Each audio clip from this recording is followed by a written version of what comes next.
ओ भाई, मैंने अभी-अभी इस चैप्टर को फिर से दोबारा पढ़ा और वैसे भी तुमको पता है कि जब किसी भी चैप्टर्स को पढ़ लो तो उसकी जो एक्साइटमेंट होती है वो कम हो जाती है। लेकिन जब तुम रिपिटेटिव के लिए उस चीज़ को पढ़ते हो ना तो तुम्हें अगर वो चीज़ पिछली बार मज़ा दी थी तो इस बार भी देगी।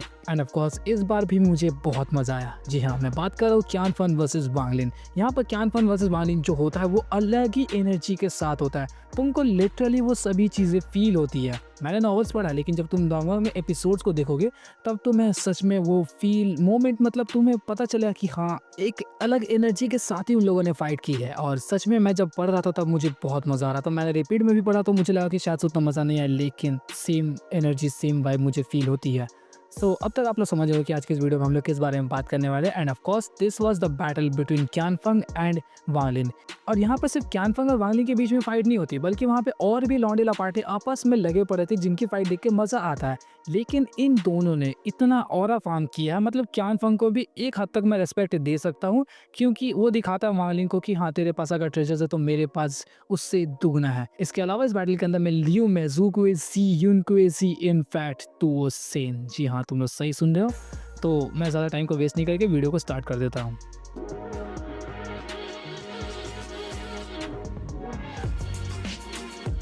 तो जैसा कि हम सभी लोगों ने लास्ट वीडियो में देखा कि किस तरीके से वांग लिन को जस्ट इनहेरिटेंस मिलने ही वाली थी फर्स्ट सुजाकू ये वो यू की, लेकिन वांग लिन वहाँ पे कोल्ड और बैडस मोमेंट की तरह वहाँ पे उस चीज़ को रिजेक्ट कर देता है। और उस दौरान वो जो बैकग्राउंड में जो म्यूज़िक आता है ना भाई, अलग ही फील देता है। तो वहाँ पर ये वो यू बिल्कुल भी समय व्यर्थ नहीं करता और वांग लिन को उस स्पेस से धकेल देते हैं बाहर की तरफ। वापस से वो अपने होश में आ जाता है और उसके हाथों में वो कल्टीवेशन प्लैनेट क्रिस्टल था। इस दौरान उस कल्टीवेशन प्लैनेट क्रिस्टल के अंदर उसका जो सोल पीस है वो अभी नहीं मिला है, जिस वजह से वो यहाँ पे काफ़ी ज़्यादा फ्रस्ट्रेटेड हो गया, बहुत ज़्यादा ही गुस्सा था। और चिड़चिड़ाने पर तुम्हें पता है कि वो कैसा दिखता है, बिल्कुल पागलों की तरह। इसके बाद वो गुस्से में उस सी से बाहर आता है और बाहर आने के बाद उसने वहाँ पर कहा कि ये रहा कल्टीवेशन प्लैनेट क्रिस्टल, और उसे फेंक देता है। यूं ही कहीं और नहीं फेंक दिया, बल्कि लियू में और क्यानफंग की तरफ फेंकता है। क्यानफंग और लियू में ऑलरेडी वहाँ पे प्रिपेयर थे कि वो लोग शायद से अंदर जाने ही वाले थे, मतलब उन लोगों के बीच में कोई बातचीत चल रही थी। तभी वांग लिन को ऐसा करता हुआ देख कर क्यानफंग काफ़ी ज़्यादा चौंक जाता है, लेकिन फिर भी वो हड़बड़ा कर वहाँ पर कल्टीवेशन प्लैनेट क्रिस्टल को पकड़ने नहीं जाता। पता नहीं क्यों, शायद से वो पूरी तरीके से मेंटली स्टेबल था, जिस वजह से उसने नहीं पकड़ा। और अभी हाल फिलहाल में वो प्लान कर रहा था कि ज़ूकुएज़ी ने उसे जो मास्टर पीस यानी कि जो हुकुम का इक्का दिया वो उसे इस्तेमाल करने ही जा रहा था। एंड वो एक टाइम के लिए यहाँ पर सोचता, तभी वहाँ पर वांग लिन और उसके साथ साथ में युनकुएज़ी और जो भी लोग थे वहाँ से सभी लोग बाहर की तरफ आ जाते हैं। इस चीज़ को देख के वहाँ पे अब क्यानफंग कंफर्म हो चुका था कि अब मुझे उस मास्टर पीस को यूज़ करना ही पड़ेगा। उसी दौरान क्यानफंग ने अपने बैग ऑफ होल्डिंग के अंदर से एक कॉपर डॉल को निकाला। एक वू डॉल होता है ना, जिस तरीके का जिसके ऊपर में टोटका करते हैं, उस तरीके का एक डॉल को निकाला। उसके ऊपर में कई सारे ब्लैक होल्स बने थे, जिसके अंदर से एक अलग टाइप की डार्क ऑरा रिलीज हो रही थी। इसी दौरान क्यानफंग उस कॉपर डॉल को पूरी तरीके से एक्टिवेट करता है। एंड जैसे ही वहाँ पे उस चीज़ को एक्टिवेट किया, उसी दौरान क्यानफंग की बॉडी के अंदर कुछ चेंजेस आते हैं एंड उसके मुंह से थोड़ा सा खून बाहर की तरफ निकलता है और उस डॉल के ऊपर में गिर जाता है। उसके ऊपर गिरने के बाद ये जो डॉल था अब वो पूरी तरीके से एक्टिवेट हो चुका था। इसी दौरान क्यानफंग की बॉडी के अंदर और भी ज़्यादा चेंजेस आते हैं एंड उसकी बॉडी से वाइट स्ट्रैंड्स ऑफ लाइट, मतलब फॉग टाइप का कुछ चीज़ वहाँ पर निकलने लगता है जो कि ग्लोइंग था एंड सीधा उस डॉल के अंदर में एंटर करने लगा। तकरीबन ये 30 से 15 सेकंड के आसपास तक चला, जिसके बाद क्यानफंग वहाँ पे काफ़ी ज़्यादा वीक फील करने लगा एंड यहाँ पे ये जो डॉल था वो धीरे धीरे करके ट्रांसफॉर्म होने लगता है। जब वो ट्रांसफॉर्म होता है तब वहाँ पे एक अजीब क्रीपी हंसी वहाँ पे सभी लोगों को सुनाई देती है और इस आवाज़ को युनकुएज़ी एक ही बार में पहचान लेता है, जो कि किसी और का नहीं था, ज़ूकुएज़ी का था। इस दौरान तक वो जो डॉल था पूरी तरीके से ट्रांसफॉर्म हो जाता है ज़ूकुएज़ी के अंदर में, लेकिन वो जो ज़ूकुएज़ी था वो पूरी तरीके से यहाँ पर नहीं था, बल्कि सिर्फ उसका एक पार्ट था। एंड यहाँ पर ज़ूकुएज़ी जैसे ही अपीयर होता है तो वो सबसे पहले देखता है युनकुएज़ी को और कहता है, जूनियर अप्रेंटिस ब्रदर, आज हम लोगों के बीच का ये जो मामला आज हम लोग उससे ख़त्म कर ही देंगे, थैंक्स टू क्यानफंग। एंड इसी दौरान ज़ूकुएज़ी ने उस कल्टीवेशन प्लैनेट क्रिस्टल को पकड़ा और अपनी तरफ में खींच लिया। खींचने के बाद अपने माथे के बीच में वहाँ पे पूरी तरीके से उस चीज़ को फ्यूज़ कर देता है। फ्यूज़ करने के बाद वो जो इल्यूजनरी फिगर था अब वो और भी ज़्यादा पावरफुल ऑरा वहाँ पे रिलीज़ करना शुरू कर दिया, जिसका मतलब कल्टीवेशन प्लैनेट क्रिस्टल की वजह से उसकी पावर्स और भी ज़्यादा बढ़ गई। यहाँ पर युनकुएज़ी इस चीज़ को देख के बहुत ही ज़्यादा गुस्सा हो जाता है, बहुत ज़्यादा चिड़चिड़ा गया, जिस वजह से उसने वहाँ पे अंधा कई सारे फॉर्मेशन और टैटूज़ को क्रिएट करना शुरू कर दिया, जिसके अंदर से कुछ अलग लेवल की पावर ऑराज रिलीज हो रही थी। एंड यही वो मोमेंट था जिस दौरान ज़ू कुएज़ी और यिन कुएज़ी के बीच में फाइट स्टार्ट हो जाती है। जैसे ही लोगों के पास में वहाँ पे फाइट स्टार्ट होना शुरू हो गई, जब इन लोगों की फाइट वहाँ पे स्टार्ट होती है, तब उसी दौरान ज़ू कुएज़ी की बॉडी से और भी रेड फॉक्स वहाँ पे रिलीज होने लगती है, जो कि उन दोनों की फाइट को पूरी तरीके से कवर कर देती है। इस दौरान तक वो जो मंकी था वो फिर से अपीयर हो जाता है और पहुंच जाता है उसी फॉक्स के बीच में। इन लोगों की फाइट उधर कंटिन्यू हो रही थी, तभी यहाँ पर वांग लिन अब एकदम सनक चुका था। उसका गुस्सा का पारा इतना ज़्यादा बढ़ चुका था कि उसने वहाँ पर निकाल दिया वो 30 फुट बड़ा सा flag. And yes, it was none other than the soul flag. Soul flag को वहाँ पर देख के सबकी हालत ख़राब हो जाती है और वांग लिन अलग ही गुस्से में था। वो कहता है, अब तुम लोग मरोगे, तैयार हो जाओ। ऐसा कहते ही उस सोल फ्लैग के अंदर से 6 प्राइमरी सोल्स बाहर आते हैं, जिनमें एक किलिंग भी था। सभी के सभी प्राइमरी सोल्स, तुमको पता है कि वो सोल ट्रांसफॉर्मेशन लेवल पर है, कितने ज़्यादा पावरफुल है कहने की ज़रूरत नहीं है। सिर्फ एक सोल फ्लैग की वजह से यहाँ पे सभी के सभी कल्टिवेटर्स सिर्फ वांग लिन से डर रहे थे, इंक्लूडिंग लियू में, क्यानफंग और ज़ू कुएज़ी को अभी हम लोग नहीं गिन सकते क्योंकि उसकी कल्टिवेशन बहुत ज़्यादा है। लेकिन यही सोल फ्लैग जब दू तियान के हाथों में था, तब ज़ू कुएज़ी डरता था। तुम लोग समझ सकते हो कितना ज़्यादा टेरिफाइंग है। जैसे ही वांग लिन ने इन 6 सोल्स को वहाँ पे रिलीज़ किया, उसके बाद वहाँ पे 4 सोल्स इंक्लूडिंग किलिंग, वो चारों के चारों पड़ जाते हैं लियू में के पीछे और वो चारों मिलकर लियू में के साथ में लड़ने लगते हैं। इसी दौरान यहाँ पे 2 सोल्स जो थे वो सीधा क्यानफंग की तरफ बढ़ने लगे। क्यानफंग की तरफ बढ़े ना बढ़े, उसी दौरान वांग लिन और ज़्यादा ही फ्रस्ट्रेटेड था, जिस वजह से वो डायरेक्टली पर्सनली क्यानफंग के साथ में लड़ने चला जाता है। इस दौरान यहाँ पे वो जो 4 सोल्स थे वो लियू में के साथ निपट रहे थे और ये जो 2 प्राइमरी सोल्स थे वो क्यानफंग के साथ में। क्यानफंग अगर अपनी पूरी पोटेंशियल पर होता तो वो शायद से वांग लिन के साथ में 2-2 हाथ कर सकता था, लेकिन हाल फिलहाल में ज़ू कुएज़ी ने उसकी most of the life span को खींच लिया है, जिस वजह से अभी वो काफ़ी ज़्यादा वीक है। क्योंकि ये जो डॉल यूज़ करता हुआ हम लोग को ज़ू कुएज़ी नज़र आ रहा है, ये एक्चुअली में फोर्थ सुजाकू ने क्रिएट किया था एक अजीब टाइप के मिस्टीरियस मेटल से, जो कि किसी और प्लैनेट से बिलोंग करता था। एंड इसे क्रिएट करते हुए कई सारे अलग अलग सुजाकूज ने भी अपने कुछ पावर्स को इसके अंदर में पास आउट किया था, ताकि इसकी मदद से वो लोग अपनी लाइफ स्पैन को इंक्रीज कर सके। इसके पीछे और भी प्रोसीजर्स थे जिन चीज़ों को ज़ू कुएज़ी पूरी तरीके से एग्जीक्यूट करना चाहता था। एंड क्यानफंग को लग रहा था कि इस बुढ़े की वजह से अभी मैं फिलहाल इतनी बड़ी मुसीबत में फंस गया हूँ। उसने मुझे कहा था कि किसी डेडली बैटल के अंदर मैं इस चीज़ को इस्तेमाल करने के लिए, ताकि मैं उस फाइट को जीत सकूँ।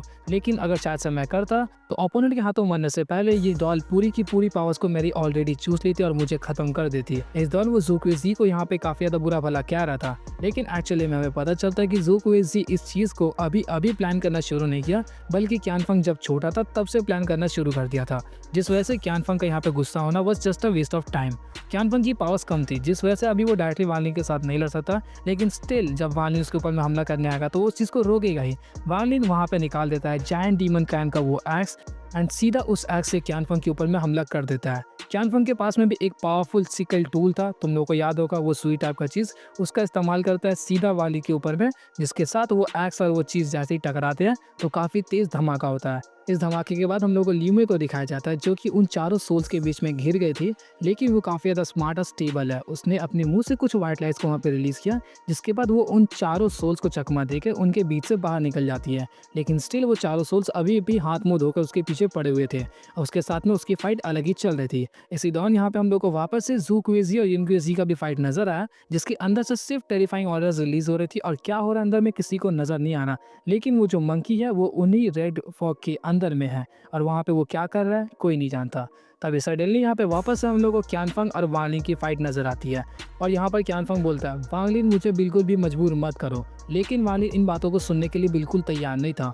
वांग लिन फिर से वो एक्स लेके सीधा क्यानफंग के ऊपर में चढ़ जाता है और उसने फिर से काफ़ी तेज एक वार कर दिया। इस वार को लगते ही वहाँ पे क्यानफंग पीछे की तरफ में छिटक जाता है और इसी दौरान उसके मुंह से काफ़ी ज़्यादा खून भी बाहर निकलने लगता है। लेकिन इसी हमले की वजह से वांग लिन का वो जो एक्स था उसके हाथ से छूट गया और यहाँ पर क्यानफंग को उतना ज़्यादा डैमेज नहीं होता।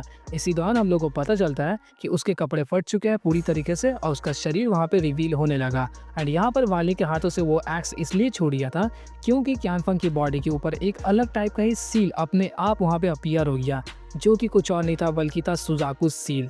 ये सील एक तरीके का ऐसा सील है जिसकी मदद से किसी की भी बॉडी को प्रोटेक्ट किया जा सकता है। एंड क्यानफंग इतना ज़्यादा रेप्यूटेड डिसाइपल है ज़ू कुएज़ी का, तो ज़रूर वो अपनी उस बॉडी को प्रोटेक्ट करना चाहेगा ही, जिसमें इन फ्यूचर चल के अपनी लाइफ स्पैन को इंक्रीज़ करना है, जिस वजह से उसके बॉडी के ऊपर में हम लोग को ये वाला सील नज़र आया। एंड वायलिन इन चीज़ों पर बिल्कुल भी ध्यान नहीं देता। उसके पास में टाइम ही नहीं है इस बारे में सोचने के लिए। वो फिर से उड़ के आता है, उस एक्स को पकड़ता है, उसके ऊपर में वार करने के लिए तैयार हो जाता है। उसके पीछे पड़ा हुआ था वो दोनों सोल्स भी। एंड क्यान फंग की यहाँ पे दाद देनी होगी कि एक डिसएडवांटेज में होने के बावजूद भी वो इतनी देर सर्वाइव कर पा रहा है एक पागल आदमी के सामने, बहुत बड़ी बात है। तुम लोग अगर अभी भी लगे कि मैं उसे ट्रोल कर रहा हूँ तो ट्रोल नहीं कर रहा हूँ। सीरियसली यहाँ पे क्यान फंग काफ़ी इंप्रेसिव था। अभी एक और हमला वो करेगा जिसके बाद सच में वो इंप्रेसिव बन जाता है। क्यान फंग यहाँ पे कहता है कि आखिर हम लोग के बीच में ऐसा कोई भी हेटेड नहीं है, तो आखिर तुम मुझे क्यों मारना चाहते हो? तो यहीं पर वान लिन रिप्लाई करता है, क्योंकि मैंने रेड बटरफ्लाई से वादा किया है। इस चीज़ को सुनकर वहाँ पे क्यान फंग बिल्कुल चौंक गया, लेकिन इसके पास में कोई ऑप्शन नहीं था, तो उसने कहा, वालिन तुमने मुझे मजबूर कर दिया है। जिसके बाद उसके बैग ऑफ होल्डिंग्स के अंदर से एक ग्रीन कलर का लकड़ी वहाँ पे निकलता है, जो कि धीरे धीरे करके बड़ा होना शुरू हो गया और वो हो जाता है तकरीबन 100 फीट बड़ा। वो 100 फीट बड़ा होते ही वहाँ पर क्यान फंग कुछ रिचुअल्स या फिर कुछ स्पेल्स को बोलता है, जिसके बाद वो जो वुड था उसके ऊपर में अपने आप ही छोटे छोटे टुकड़े कटकर बाहर की तरफ में गिरना शुरू हो जाते हैं। मान लो किसी लकड़ी के ऊपर में किसी तेज चीज से कुछ कुछ कट करके पैटर्न्स बनाना, वो उसी तरीके का नजर आ रहा था। इसी दौरान वो जो पैटर्न्स पूरी तरीके से कट कर क्रिएट होते हैं वो कोई और नहीं था बल्कि वान लिन था। इस चीज को देख के वहाँ पे वान लिन के पास स्टिल सोचने का टाइम नहीं है, वो वहाँ पे अलग ही पारा हाई में खड़ा है। इसी दौरान यहाँ पे क्यान फंग बोलता है, डिस्ट्रॉय। जैसे उसने डिस्ट्रॉय बोला तो वो वुड जो था उसके अंदर से एक अलग टाइप की मिस्टीरियस पावर्स वहाँ पे रिलीज होने लगी एंड इसकी वजह से वान लिन खुद की जगह से हट भी नहीं पा रहा था। तभी उसके ऊपर से एक ब्लेड टाइप का अलग और अब वान लिन की तरफ में धीरे धीरे बढ़ने लगता है, जिस चीज़ को देखकर वहाँ पे वान लिन उस चीज़ को डॉज भी नहीं कर पाता एंड सीधा वो वार उसी की तरफ बढ़ने लगा। इस चीज़ को देखकर वान लिन फाइनली खुद के दिमाग को ठंडा करता है, उस अग्रेशन से बाहर आता है, खुद को बचाने की तरफ ध्यान देता है।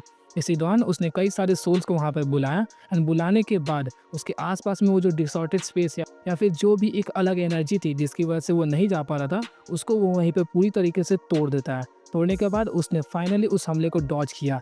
इस दौरान हमें पता चलता है कि वान लिन एक लौता ऐसा कल्टीवेटर नहीं है जिसके पास में टॉप टायर के ट्रेजर्स हो। क्यान फंग के पास में भी ऐसे कई सारे ट्रेजर्स है जिसकी मदद से वो वान लिन को लिटरली सरपास कर सकता है एंड ये चीज़ मेंशन था, मैं खुद से नहीं बोल रहा हूँ। एंड इसके पीछे फिर से सेम वही रीजंस दिए जाते हैं कि उसके एंसेस्टर एक सुजाकू थे एंड उसके मास्टर फिर से एक सुजाकू है, जिस वजह से वान लिन से ज़्यादा ट्रेजर्स होना उसके पास में बिल्कुल नेचुरल था। इसी दौरान यहाँ पे क्यान फंग के साथ में बैटल और भी ज़्यादा इंटेंस होती जाती है एंड यहाँ पर वान लिन और भी ज़्यादा फ्रस्ट्रेटेड हो चुका था, अब वो जान से मार ही देगा। इसी दौरान लियू में वहाँ पे लगी पड़ी है, बीच बीच में हम लोग को झलक उसके बारे में बताया जाता है, लेकिन उस तरफ उतना ध्यान नहीं था। जैसे यहाँ पे क्यान फंग समझ जाता है कि अब उसे सबसे पावरफुल वेपन को यूज़ करना पड़ेगा, तो क्यान फंग वहाँ पे निकालता है एक आयरन स्वॉर्ड को। वो स्वॉर्ड के ऊपर में काफ़ी ज़्यादा जंग लगी हुई थी और कई सारे खून के छींटे भी थे। इस स्वॉर्ड को देख के कोई भी मान लेगा कि ये आम सा स्वॉर्ड है, लेकिन उसके अंदर से वो जो ऑरा रिलीज हो रही थी वो लिटरली 1 बिलियन सोल फ्लैग के बराबर थी। क्यान फंग अच्छी तरीके से जानता था कि वो बुड्ढा ज़ूकुइज़ी उसे जो भी ट्रेजर्स दे रहे हैं वो उसकी मदद से कभी भी वान लिन को शायद ना मर सके, जिस वजह से क्यान फंग इस स्वॉर्ड को ऑलरेडी निकाल चुका था। एक्चुअली में ये जो स्वॉर्ड है इससे पहले के जो सुजाकू हम लोग को नजर आते हैं जो कि क्यान फंग के एंसेस्टर थे, उन्हें ये मिला था और उस दौरान वो इस चीज़ को पूरी तरीके से इस्तेमाल नहीं कर पाते क्योंकि उसके बारे में उन्हें कुछ ज़्यादा पता नहीं था, लेकिन उन्हें इतना पता था कि ये काफ़ी ज़्यादा टेरिफाइंग पावर्स को पोजेस करता है, जिस वजह से इन्होंने इसे चुपचाप क्यान फैमिली के अंदर में रख दिया एंड किसी भी सुजाकू के बारे में नहीं बताया। इनफैक्ट क्यान फंग ने भी अभी ज़ूकुइज़ी को इस बारे में नहीं बताया और क्यान फंग ने स्पेशली वान लिन को मारने के लिए स्वॉर्ड को उस खजाने उस तहखाने से निकाला ताकि वो इस फाइट को ना हार सके। वान लिन जब इस स्वॉर्ड को देखता था उसकी आंखें वहाँ पे फटी की फटी रह जाती है, क्योंकि कुछ ऐसी चीज़ है जिसे सुनकर तुम एक्सपेक्ट भी नहीं कर सकते। उस स्वॉर्ड के ऊपर में वो जो खून के छींटे लगे हुए थे वो कुछ और नहीं था बल्कि एंशिएंट गॉड का ब्लड था। इस चीज़ को देखकर वान लिन इतना ज़्यादा इसलिए चौंका क्योंकि वो नॉर्मल ब्लड नहीं था बल्कि वो ज़्यादा प्योरर फॉर्म में था, इतना ज़्यादा प्योर फॉर्म में कि वो जायंट डीमन क्राइन का जो एंसेस्टर है उसका ब्लड इसके सामने कुछ भी नहीं था। और वान लिन को वो खून इतना ज़्यादा इसलिए चौंकाता है क्योंकि वो बस सोच रहा था कि आखिर ऐसा कौन सा वेपन है जो कि एंशिएंट गॉड की बॉडी को डैमेज कर सकता है। तुमको पता है उसकी बॉडी कितनी ज़्यादा स्ट्रांग होती है और इस तरीके का मेटल अगर उसे डैमेज कर दे मतलब वो अलग लेवल की चीज़ है। क्यान फंग अभी उस स्वॉर्ड से हमला करने के बारे में सोच ही रहा था, तभी उसी दौरान उस रेड फॉग के अंदर से वो मंकी बाहर आता है जो कि तू सिन का मैसेंजर या फिर जो भी है वो वहाँ पर बाहर आता है और बाहर आने के बाद वो सीधा उस स्वॉर्ड को देखता और वो काफ़ी ज़्यादा खुश हो गया एंड खुशी के मारे बस उसने यहाँ पर एक ही चीज़ कहा, जो भी कहा उसने इस बारे में हम लोग नेक्स्ट वीडियो में जानेंगे, क्योंकि नेक्स्ट वीडियो के अंदर मैं यस तुम लोग समझ सकते हो कि इस फाइट के अंदर में आप किसने हाथ लगा दिया है। सो इस बारे में हम लोग नेक्स्ट वीडियो में जानेंगे। अगर आप लोगों को नेक्स्ट वीडियो चाहिए तो आप लोग इस वीडियो के ऊपर मैं जल्द से जल्द 500 लाइक्स के टारगेट को पूरा कर दो तो मैं नेक्स्ट वीडियो को अपलोड कर दूंगा। तो मिलते हैं आपसे एक और इंटरेस्टिंग वीडियो के साथ, तब तक के लिए गुड बाय।